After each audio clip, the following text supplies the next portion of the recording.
Chapter 14, Part 3, page 505, Micronutrients, Vitamins and Minerals. Micronutrients play key roles in energy metabolism, bone health, hemoglobin production, immune function, and protection from oxidative damage. All these functions and more are important to an athlete's health and performance.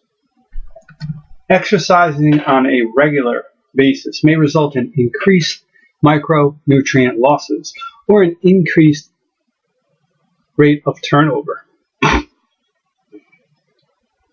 During strenuous physical activity, the rate of energy turnover in skeletal muscle may be increased up to 20 to 100 times the resting rate.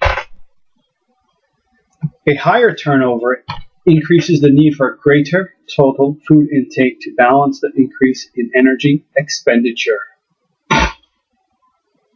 The higher energy intakes of physically active people and competitive athletes will ensure adequate ingestion of most essential dietary components.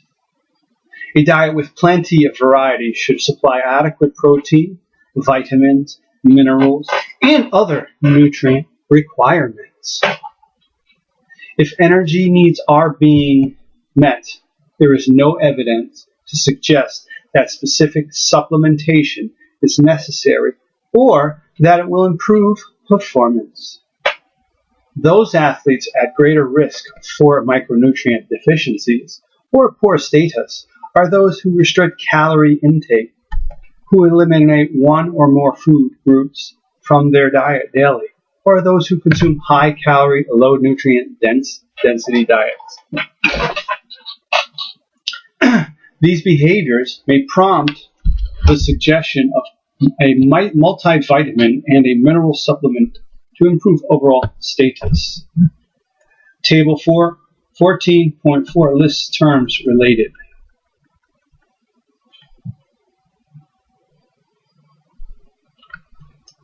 To the current reference intakes of vitamins and minerals. However, there is data available that suggests exercise may slightly increase the need for these vitamins to approximately twice the recommended amount. These levels can typically be met with higher energy intakes. The antioxidant nutrient, for example, vitamin E and C, beta-carotene, and selenium play an important role in balancing the oxidative stress produced by free radicals. As exercise can increase oxygen consumption by 10 to 15 times over resting metabolism, exercise itself may induce oxidative stress. In response, well-trained athletes may compensate by developing a more powerful endogenous antioxidant system than a sedentary person. There have been questions about whether athletes really need more antioxidants in the form of supplements, especially vitamin C and E. We know that free radicals act as secondary messengers that control a variety of physiological responses, and many of these responses may be important to training adaptation. So disturbing the natural processes may limit significant performance or training benefits. The concept of too much of a good thing may be true with regard to antioxidants. At very high doses, vitamins and minerals can be as toxic as any other known harmful ingredient. For example, high doses of vitamin E can interfere with platelet function via vitamin K disruption, and high doses of vitamin C can act as a pro-oxidant. This is a major reason why current data do not support the use of excessive antioxidant doses. However, athletes following a low-fat diet, those who restrict energy intakes or have limited fruit and vegetable intakes may want to pay special attention to their food choices, and antioxidant status. Under the direction of a healthcare provider, supplemental antioxidants may be suggested. When considering dietary strategies to help reduce free radical damage, one should consider ways to reduce foods and dietary components that promote oxidative stress. For example, saturated fats, as well as efforts to include nutrients that have high antioxidant properties. When considering dietary strategies to help reduce free radical damage, one should consider ways to reduce foods and dietary components that provide oxidative stress. For example, saturated fats, as well as efforts to include nutrients that have high antioxidant properties. A diet high in fruits and vegetables reduces the risk of oxidative stress by increasing plasma antioxidant vitamins. Specifically, consuming adequate vitamin C may help reduce muscle soreness and damage induced by exercise-associated oxidative stress. In addition, while supplemental vitamin C will not prevent colds, it does help to shorten the duration of URTI. Alternatively, studies on the vitamins E bearing on exercise-related muscle injury are equivocal.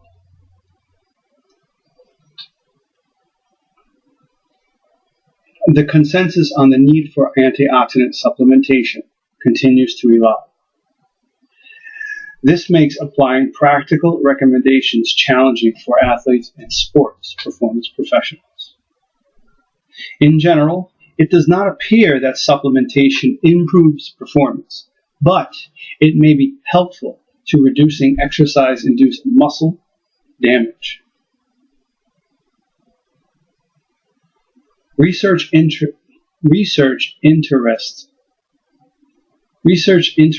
in antioxidant supplementation will continue, but until further conclusions become clear, it is important to determine antioxidant intakes and supplement needs on an individual basis. Performance Nutrients Concepts, page 507, part 3, Daily Energy Balance. The concept of performance nutrition mean little in the absence of a state of energy balance. The concepts of performance nutrition mean little in the absence of energy balance. An individual is in energy balance when sufficient calories are consumed in order to match daily energy expenditure. Exercise increases the rate of energy utilization and water loss through higher energy metabolism and heat production. Compensating for these increases should be the priority of nutrition for athletes. Failure to meet energy needs leads to decrease in performance and overall reduction in weight, lean body mass, or both. Energy balance is also essential for the maintenance of immune and reproductive function. Despite what may seem like an obvious foundation to performance nutrition, surveys routinely report that athletes do not eat or drink enough. Limited energy intakes force the body to use fat and lean tissue for fuel. The loss of muscle ultimately results in decreased strength and endurance.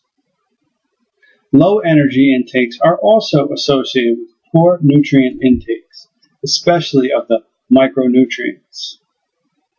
A stable weight and lean mass is the best indicator of adequate energy balance. Typical energy intake for endurance athletes can range from 3,000 to 5,000 kcal daily.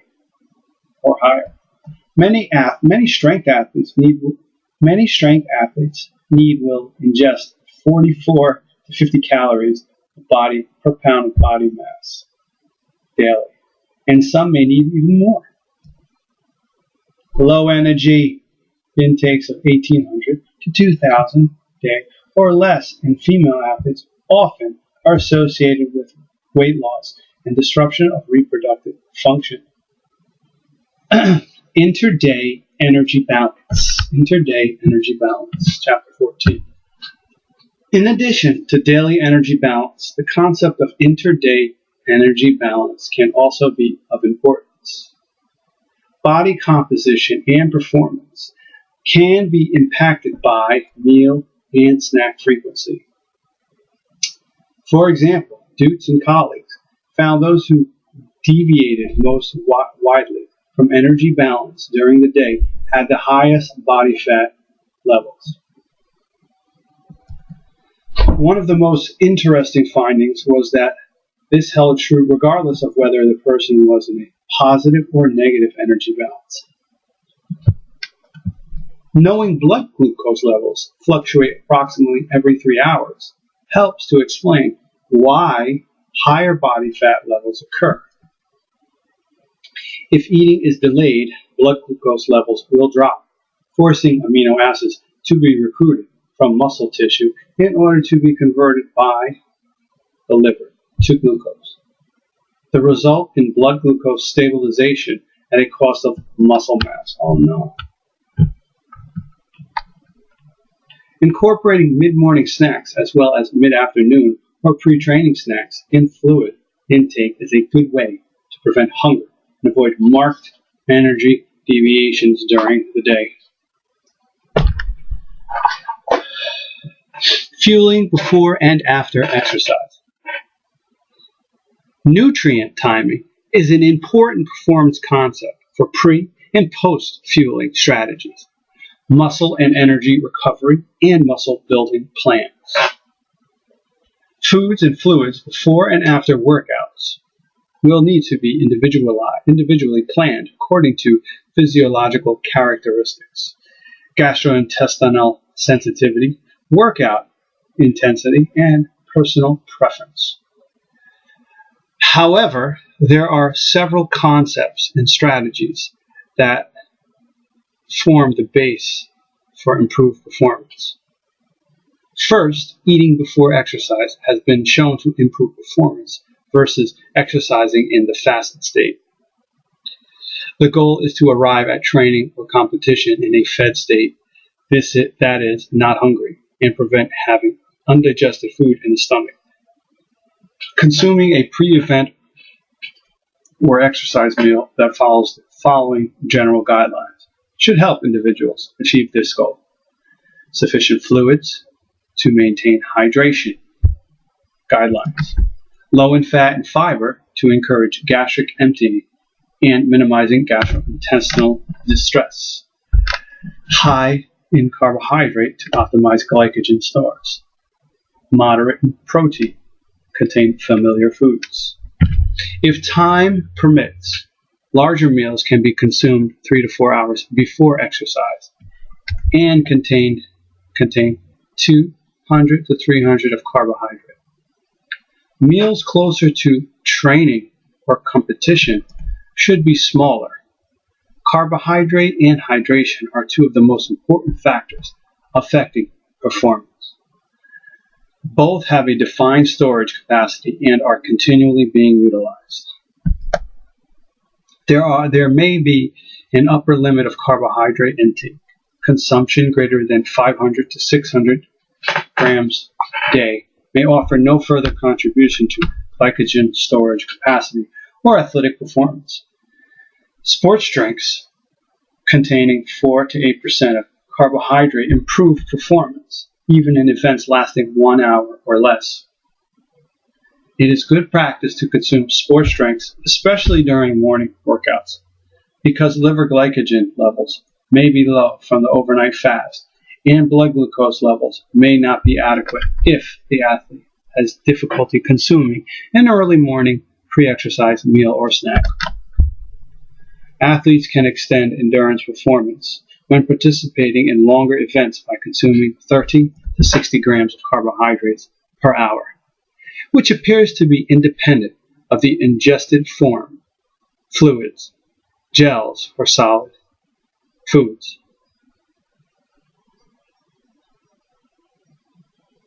Post-exercise meals and snacks will depend on the length and intensity of exercise and when the next workout will be. For example, a post-morning workout, snack, or meal will be crucial if an afternoon training session is planned.